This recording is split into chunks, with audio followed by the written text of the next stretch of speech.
water, more than 100 feet high. These are huge numbers. These are just unbelievably large waves that we're talking about. 8,000 years ago, a massive tsunami decimated the Mediterranean. That is the big problem with the tsunami. Just don't stop. Prehistoric villages obliterated in an instant.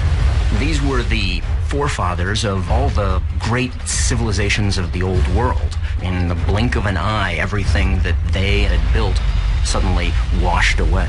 Did this ancient tsunami really happen? And could it happen again?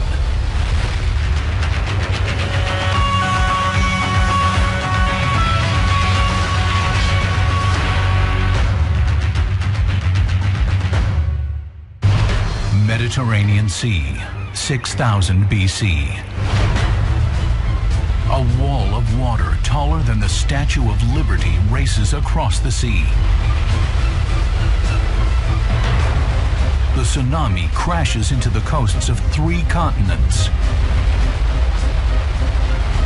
Millions of tons of seawater rush ashore at more than 30 miles an hour. Sounds like a freight train coming. So if you know something about tsunamis, you know what to do, and that's run.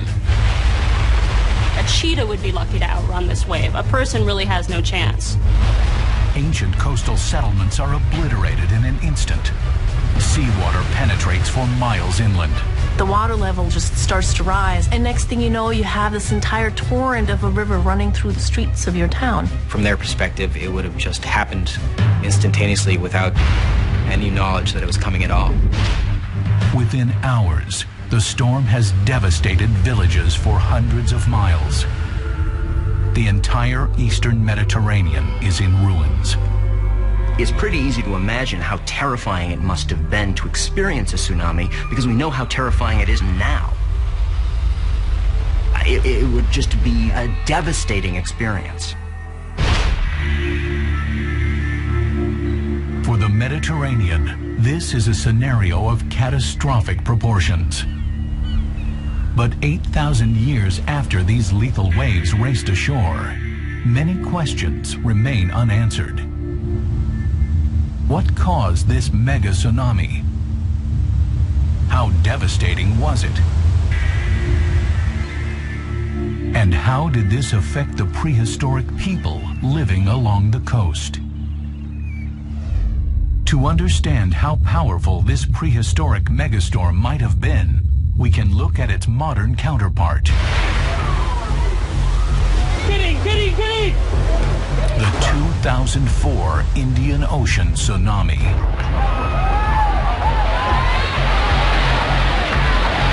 On December 26, 2004, a tsunami with the power of 5 million tons of TNT exploded across the Indian Ocean. Waves as tall as 40 feet obliterated coastal villages and towns.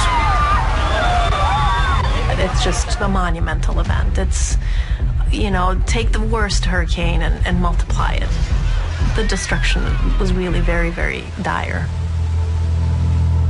Unless you were on top of a mountain or on the top of a tree, you didn't survive, which is why so many people lost their lives. The toll of death and destruction was staggering. More than 230,000 people killed in more than a dozen countries, from Southeast Asia to Africa. 1.8 million homeless. Damages totaling $10 billion. It gave the modern world a first-hand look at the awesome power of a tsunami.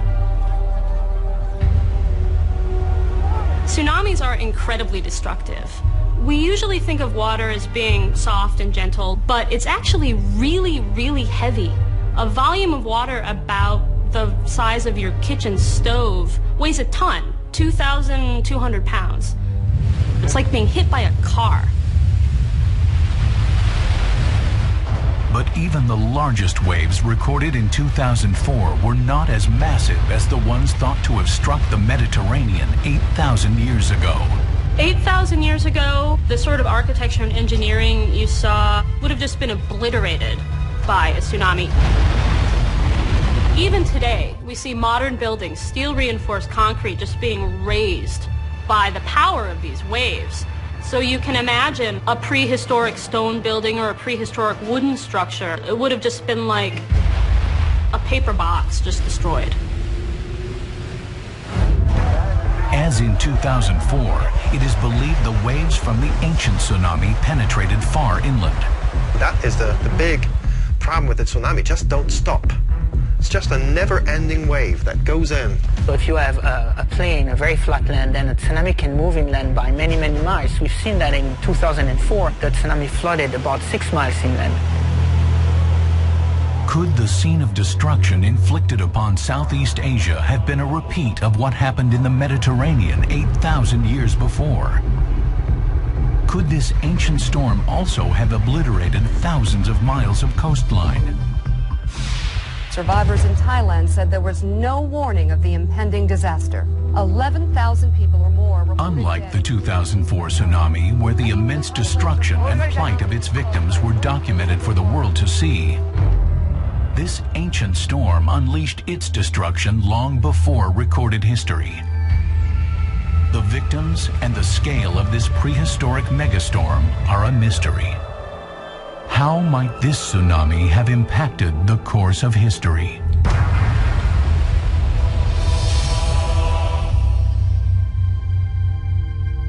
"8,000 years ago, the seeds of civilization were literally being sown on the coast of the Mediterranean. 8,000 years ago, people were just starting to settle down. We had the beginnings of agriculture in the region. Known as the Neolithic era, this is a period when people stopped being hunter-gatherers and created the first permanent settlements.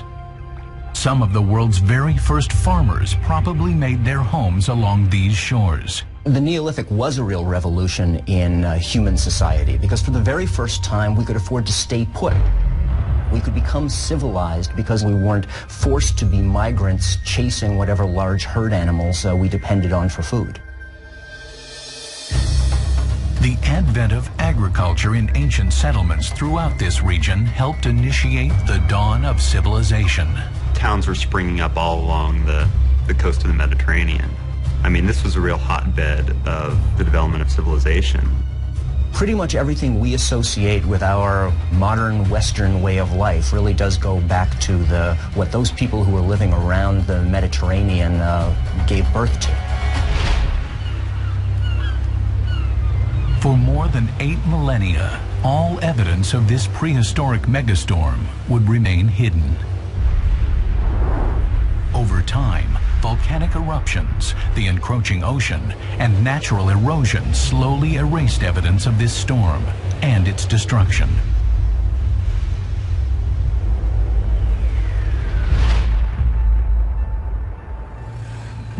But in 1996, the first clue that an ancient tsunami may have been set off in the Mediterranean would be discovered in the most unlikely of places, nearly 2 miles up, on the top of a volcano.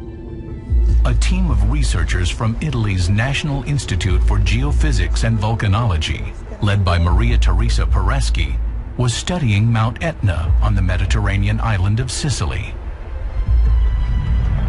Etna is Europe's tallest and one of its most active volcanoes. It looms on the very edge of the Mediterranean Sea. This is a quite dangerous place to stay for a long time. If Mount Etna erupts just now, we are in the middle of the path of the lava flow. Just below Etna's summit crater, in a region known as the Valle del Bove, the scientists discovered an area that looked vastly different from the rest of the mountain. They found sheer walls, 1,000 feet high, that suggested a giant chunk of the mountain fell violently away. Could this have been caused by a landslide? The landslide started from the western wall of the Valle del Bove in front of us, and here is the northern margin, and it started from here and moved towards the sea in this direction.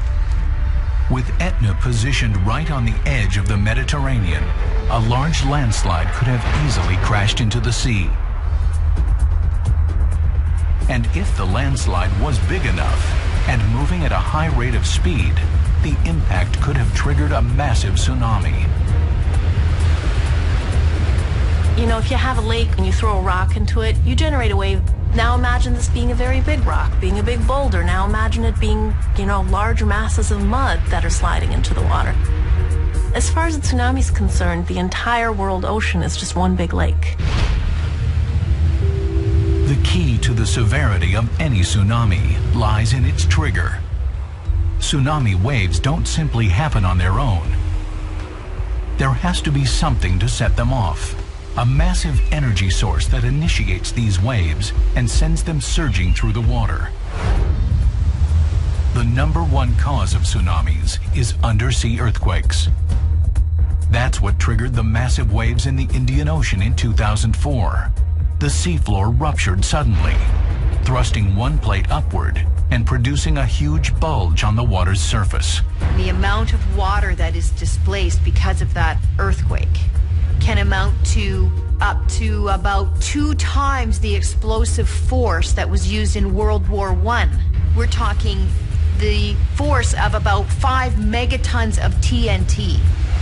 As destructive as quake-generated tsunamis are, another trigger has the potential to unleash far more lethal tsunamis: a landslide. If you jump into a swimming pool, you already make a bit of a wave.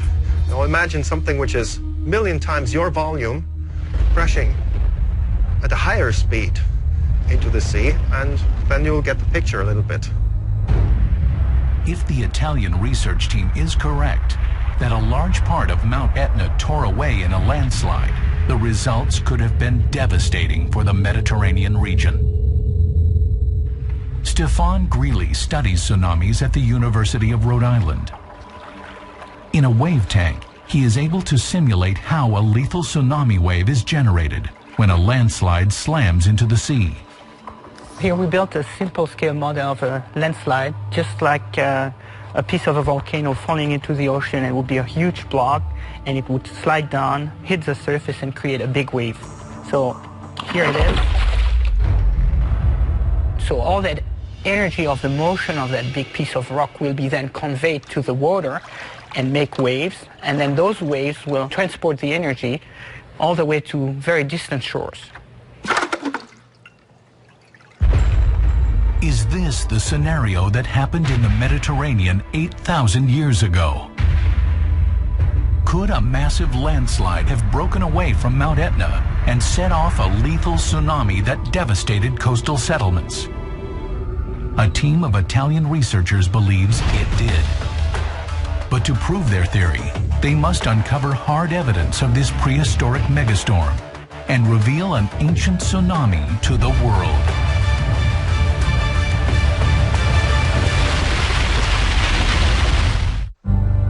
(6,000 BC). All along the shores of the Mediterranean, prehistoric settlements are alive with activity. Suddenly, a massive tsunami races across the sea with the speed of a jetliner. Waves taller than a 10-story building crash into the coasts of 3 continents, obliterating everything in their path.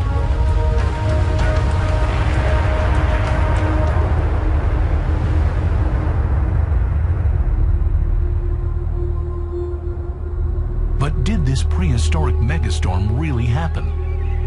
What could have triggered it? How many villages would it have wiped out? And who were the victims?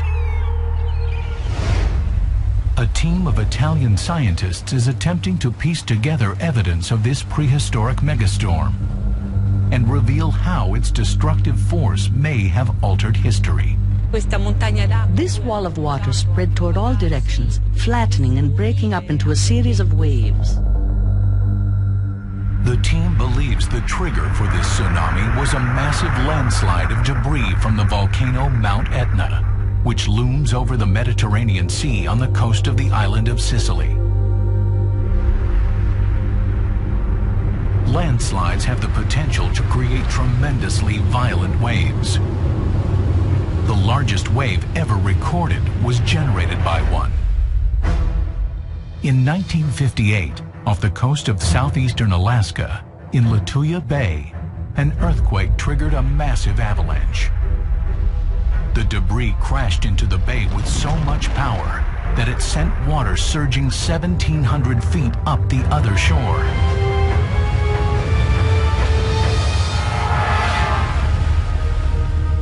The wave generated in Lituya Bay in 1958 would have engulfed the Sears Tower had it been there. It was that tall. And this just scoured the land along the bay. It snapped full-grown trees like they were toothpicks.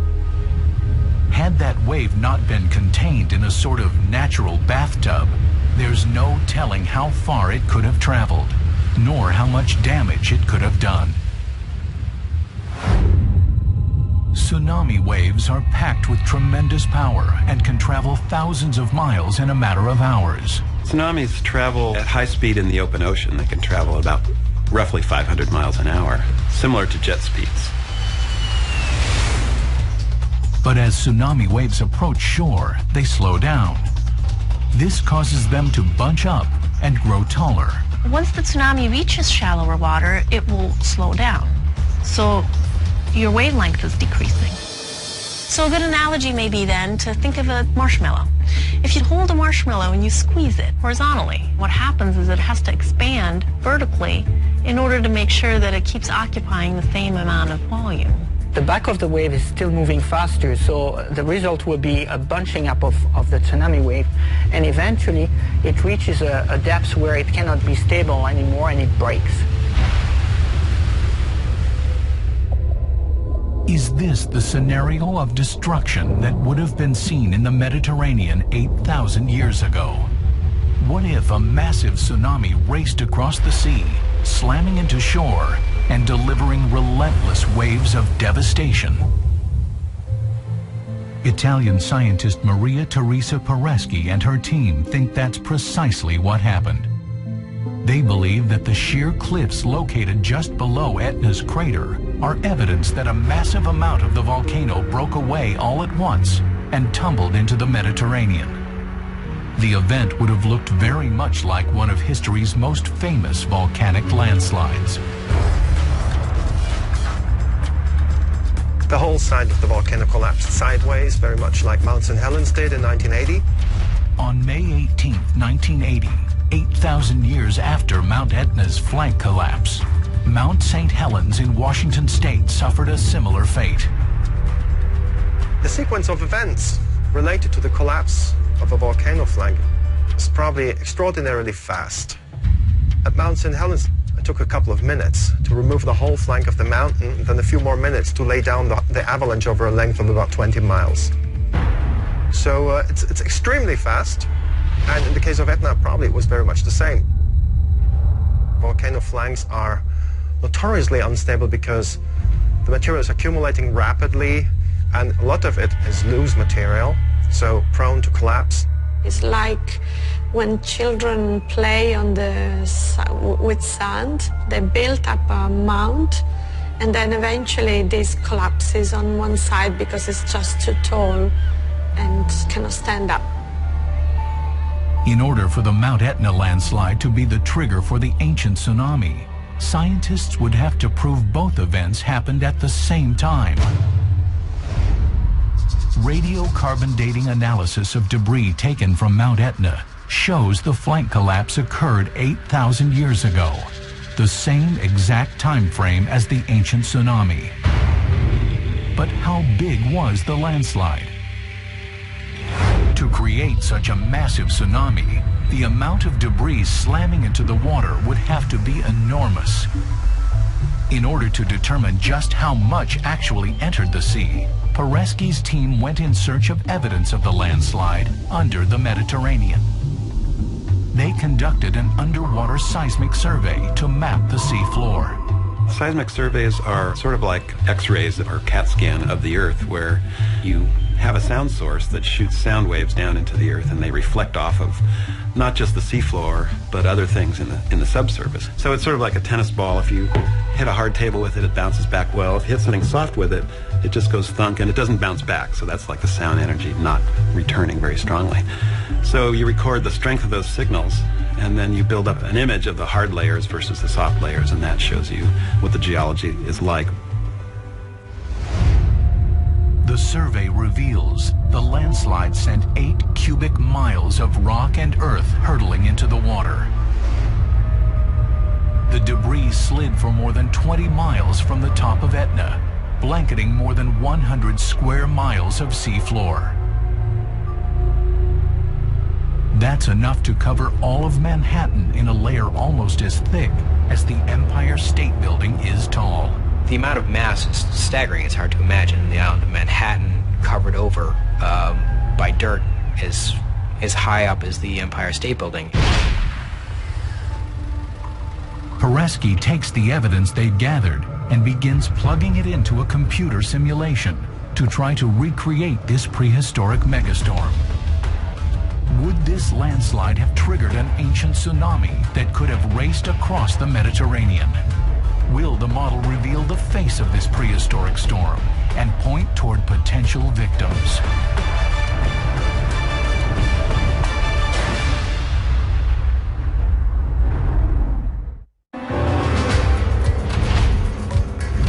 A team of Italian scientists is in pursuit of a prehistoric megastorm. They believe a massive ancient tsunami struck the Mediterranean, ravaging thousands of miles of coastline, potentially destroying countless prehistoric settlements. The team has discovered evidence that suggests a catastrophic landslide on Mount Etna in 6000 BC sent 8 cubic miles worth of debris hurtling into the Mediterranean. So the whole sequence of events from the initial detachment of rock from the flank of Etna to the impact into the sea and the generation of the tsunami might have taken not more than 5 to 10 minutes. So the main event was over very, very fast. Taking into account both the amount of debris found in the water and the slope of Mount Etna, calculations suggest the landslide would have hurtled downhill with a staggering speed. The speed of a landslide coming from a volcano collapse can be very high.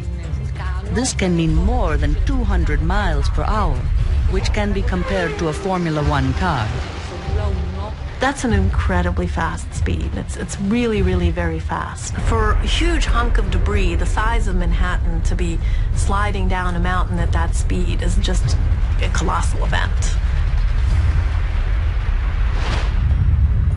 They now know both the size of the landslide and how quickly it hurtled into the sea. With those two key pieces of evidence, Italian scientist Maria Teresa Prehistoric and her team are able to create a computer model of the tsunami. For the first time in 8,000 years, they can see the storm that raced across the Mediterranean. The landslide creates initial waves 165 feet tall. The first area hit is southern Italy, pummeled with a 10-story tall wall of water. If you could have a 165-foot wave created, it would be a huge monster. And it is like a wall, like a cement wall coming at you on the beach. The impact of that amount of water can only possibly be related to the amount of force of an atomic bomb. According to the model, waves from the ancient tsunami would have reached as high as 165 feet, larger than any wave in the 2004 Indian Ocean tsunami. In 2004, there was about a 90-foot wave at its peak height, and looking along the coast, you can see basically all the vegetation and the towns and villages and everything that were there was removed. So a wave that was double that height would be about double the effect. The simulation shows that after hammering Italy, the ancient tsunami would have raced on toward Greece and Libya, hitting those coasts with waves 40 feet tall. The tsunami would have roared ashore and penetrated far inland. You know, imagine the Mississippi running through the streets of your town, taking with it everything. And if you're a person who gets swept into the water, your situation is very dire. But the tsunami did not stop at Libya and Greece. The model estimates the ancient storm would have been powerful enough to reach the shores of the Middle East, more than 1,200 miles from Sicily. The furthest extent of the tsunami would be the coast of Israel. The tsunami traveled very quickly towards it. It covered the 1,200 miles between Sicily and Israel in just 3.5 hours. Such a vast distance is not unheard of for a tsunami to travel. In 1964, an earthquake in Alaska triggered massive waves that reached all the way to Hawaii, a distance of nearly 2,800 miles. The 2004 Indian Ocean tsunami traveled even farther. Tsunamis can travel enormous distances. For this 2004 tsunami, traveled around the world several times and was recorded in far-flung places like Brazil and New England and Seattle. So there's really nothing limiting the travel of a tsunami, just the continents that get in the way.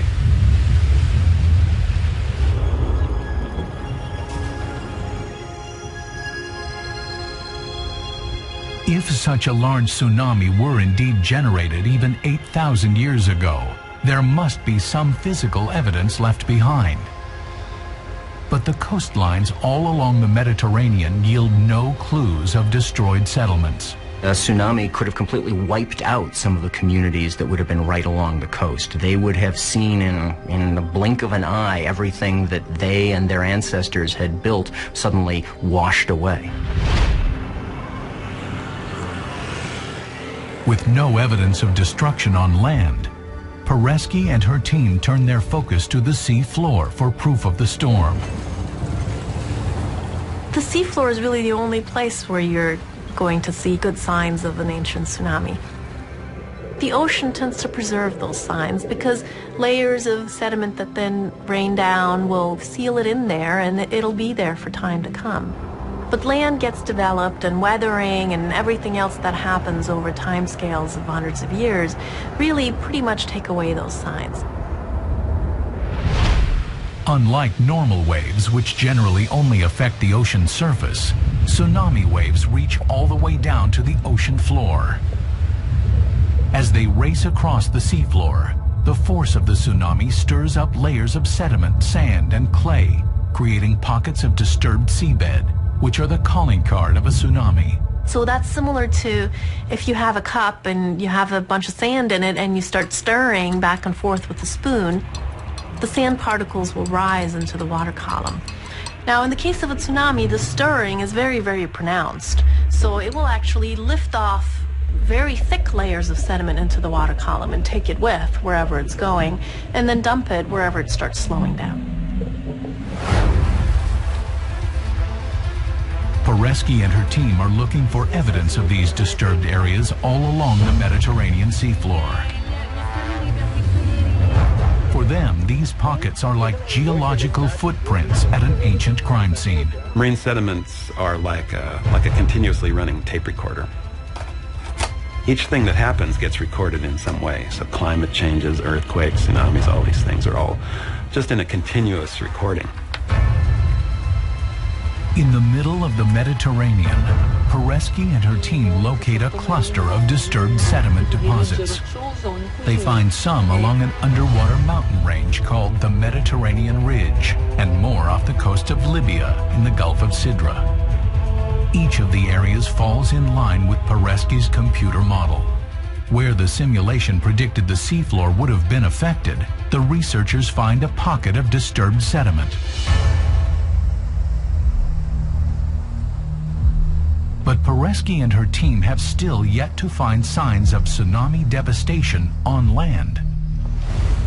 If a tsunami struck the Mediterranean 8,000 years ago, there should be traces of it along the coasts, where some of the world's first civilizations were taking shape.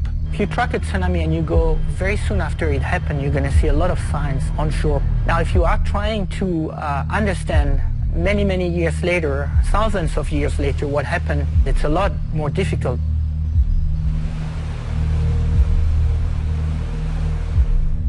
Prehistoric's team has found evidence of a landslide which unleashed the tsunami and traced the storm's path along the sea floor. But they are still searching for evidence of the storm's impact on prehistoric people.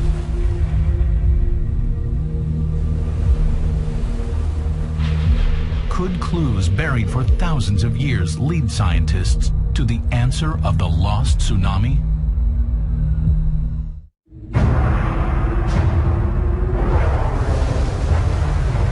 "8,000 years ago, a massive tsunami ravaged thousands of miles of coastline along the Mediterranean Sea. Until recently, no one suspected this prehistoric megastorm ever existed. Then, a team of scientists from Italy's National Institute of Geophysics and Volcanology announced a new theory. Led by Maria Teresa Pereschi, they believe a catastrophic collapse of Mount Etna caused a colossal landslide, which triggered the tsunami and decimated coastal settlements all along the Mediterranean. These waves stretched over the eastern part of the Mediterranean, in particular the Ionian Sea and its coasts, but also reached Israel. The destruction you get after one of these tsunamis is like if a bomb had fallen in this area. You get rubble, you get trees uprooted, buildings just destroyed, and this can lead to just chaos. To confirm her theory that a prehistoric tsunami ravaged the coast of the Mediterranean, Pereschi must find some direct evidence of this destruction of ancient settlements. However, all along the eastern Mediterranean, from Italy to Greece to Libya, where devastation would have been the worst, she and her team find no evidence. No ancient villages destroyed. No remains of tsunami victims. No records of eyewitness accounts. 8,000 years ago, there's no writing. This is a very early time in our civilization, and there's just not very much record of any damage from a tsunami. But on the other side of the Mediterranean, more than 1,200 miles from where the tsunami began, there is a startling discovery. The submerged remains of an ancient village that appears to have been abandoned suddenly around 6,000 BC, the same time frame as the tsunami. Situated about a quarter mile off the coast of Haifa, Israel, the settlement known as Atlit Yam was discovered by underwater archaeologists. In 6000 BC, Atlit Yam was located on shore, but rising sea levels eventually swallowed the settlement. One of the reasons there is so little onshore evidence to go by of the tsunami is that the sea level in the eastern Mediterranean is about 30 feet higher than it was 8,000 years ago. So any coastal settlements have long been submerged. Under the sea, archaeologists discovered human bones scattered about. Some skulls showed possible signs of blunt force trauma. Divers also found food stores that appear to have been suddenly abandoned by the villagers. Could this be the evidence of destruction to prehistoric coastal settlements which proves this ancient tsunami happened? Pereschi's computer model indicates that the tsunami could have traveled the 1,200 miles to Israel and still penetrated deep inland. We tried to interpret some of the traces left in the village and connect them to a possible tsunami. Pereschi begins examining the archaeological remains through the prism of tsunami destruction, starting with possible signs of sudden abandonment. As was the case in the 2004 Indian Ocean tsunami, the suddenness of the storm would have sent waves rushing ashore, catching victims unaware.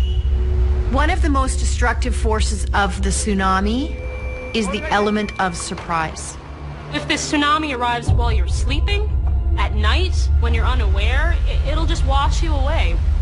You can drown right in your own home.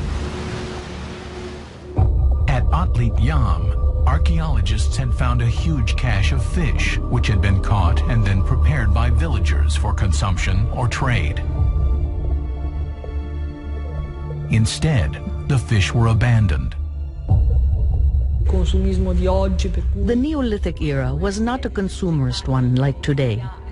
Such valuable goods could not be thrown away, and that leads us to believe that all the goods were suddenly abandoned. Archaeologists also discovered human remains with fractures and missing teeth. Injuries Prehistoric says are common among tsunami victims. In 2004, the deaths were caused not only due to drowning, but also to violent strikes from objects that were transported by the tsunami and struck people. Divers also discover some human remains randomly scattered about the site, a contrast to the formal graves located in other parts of the village. Normally, the dead bodies of a Neolithic village would have been buried. We think that some of these scattered bones may be bodies of tsunami victims. With each piece of evidence, Prehistoric becomes more convinced that a tsunami triggered off the coast of Sicily 8,000 years ago, raced 1,200 miles across the Mediterranean, and struck this ancient village. But not everyone is convinced. The tsunami hypothesis is fascinating. It's a very, very interesting scenario. And it is possible. The potential hazard was there, but we cannot say by the archaeological evidence that it did happen. Ehud Galili, the underwater archaeologist who found Atlit Yam, is skeptical that a tsunami is responsible for the settlement's demise. When the village was occupied, little by little sea level have risen. We can estimate that the living conditions became so bad in the region of the village that they couldn't live there anymore. We don't have any archaeological evidence that can hint to this, but we estimate that little by little families left there. Prehistoric acknowledges her skeptics, but remains confident her tsunami theory is correct.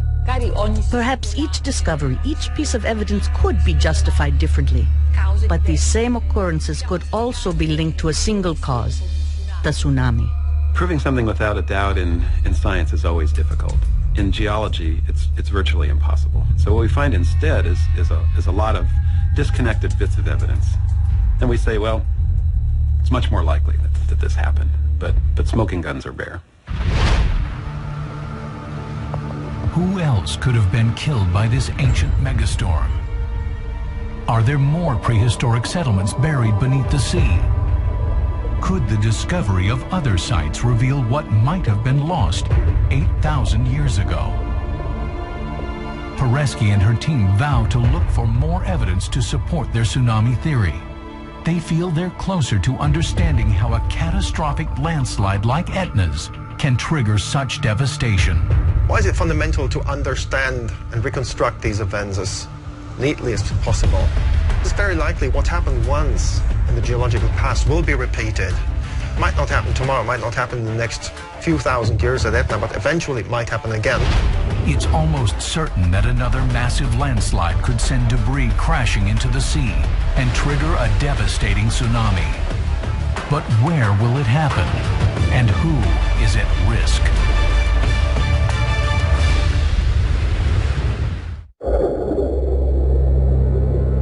In 6000 BC, a prehistoric megastorm ravaged the shores of the Mediterranean. Tsunami waves as tall as the Statue of Liberty raced across the sea, leveling coastal settlements from Sicily to Israel. What if this same catastrophic chain of events were to happen today? Were an event like that to be repeated today would be cataclysmic, because the coasts around the eastern Mediterranean are very densely populated, starting with Sicily itself. So there would be probably millions of lives at stake if such an event were to be repeated. Today, the Mediterranean coast is home to more than 140 million people. If a tsunami as massive as the prehistoric one were to strike the region, major population centers would be at risk. Devastating waves would race across the Mediterranean, striking Tripoli, Libya, Alexandria, Egypt, Tel Aviv, Israel, and Beirut, Lebanon. We could be sure that All major coastal cities lying at about sea level would be inundated by such a tsunami. So the impact would be comparable to that of the 2004 tsunami in the Indian Ocean, perhaps even worse. But another catastrophic flank collapse is not in the forecast for Etna. Obviously, we don't think that this could happen tomorrow. Absolutely not. But it is important to study this tsunami, and in particular the landslide, since we still don't know what caused it. Other areas around the world, however, are in danger of a tsunami impact. Some believe the biggest threat comes from the Canary Islands off the coast of Northwest Africa and a volcano known as Cumbre Vieja. Cumbre Vieja is a mid-ocean volcano in the Canary Islands. It's proven to be much like oceanic islands around the world, that as they grow and evolve, their flanks tend to collapse. An eruption of Cumbre Vieja in 1949 created an enormous crack in the volcano, pushing a huge chunk toward the ocean.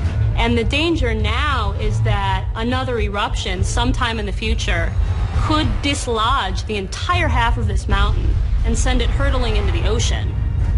Scientists fear that if Cumbre Vieja were to collapse all at once, more energy than the entire United States consumes in 6 months would be sent surging into the Atlantic, triggering the most powerful tsunami ever recorded. The first waves would hit Morocco and the west coast of Africa about an hour after the landslide, and they could be up to 300 feet tall. Computer models predict a wall of water more than twice as tall as the Statue of Liberty would hit parts of North Africa, wiping out everything for miles inland. These are just unbelievably large waves that we're talking about. Once you cross to that level of just hugeness, the place is going to be wiped out. The computer simulations showed the next to be hit would be southern Europe. Tsunami waves would then race west across the Atlantic, striking the Caribbean and the Americas, nearly 4,000 miles away. These waves, as they radiate out from the source of the landslide, are traveling across the ocean at jetliner speeds, perhaps in excess of 500 miles per hour. It's going to be like a fat man sliding into a bathtub. And it's going to pound into the eastern coastline of the United States with unimaginable effects.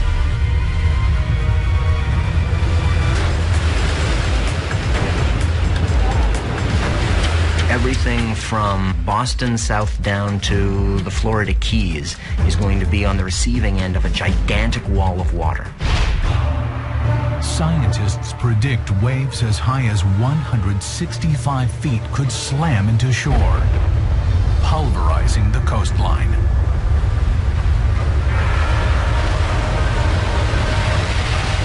You'd be looking at water that would be moving deep into states and pushing aside everything in its path.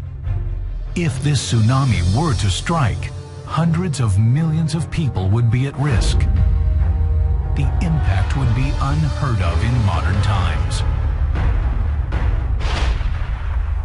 Scientists do not believe this doomsday scenario of a Cumbre Vieja tsunami will occur anytime soon, but some are convinced it will eventually happen. The important thing here is to know about the possibility, because if you hear about Cumbre Vieja erupting, you might think to yourself, maybe I should pay attention to the news. Maybe I should pay attention to whether or not there's a warning, and then you'll have a few hours to react to it. Volcanic sources, and really all tsunami sources, are essentially like ticking time bombs. We don't really know what their clocks are, so it makes sense to go out and investigate them and see whether they're things we really need to be worried about in the short term. Today, researchers are studying these ancient megastorms, hoping to find clues to future tsunami threats. In geology, it has always been said the past is the key to the present. There's a strong need for understanding the processes that generate these phenomena, and there's an extremely strong need to inform the public and prepare the public. Since the dawn of time, tsunamis have plagued the planet. These same lethal forces of nature that devastated ancient settlements thousands of years ago remain a danger today.